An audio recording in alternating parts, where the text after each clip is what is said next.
السلام عليكم ورحمة الله وبركاته. هناك مسابقة على قناة الMBC اسمها مسابقة الحلم، يقوم بها المذيع مصطفى الآغا.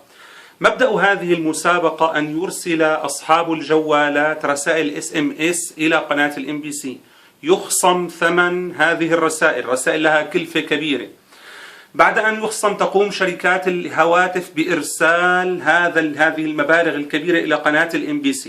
قناة الMBC تجمع مئات ملايين الدولارات وتعطي واحد من الذين بعثوا من هؤلاء السذاج والبسطاء، تعطي واحد أو اثنين بعض هذه الملايين أو بعض مئات الآلاف.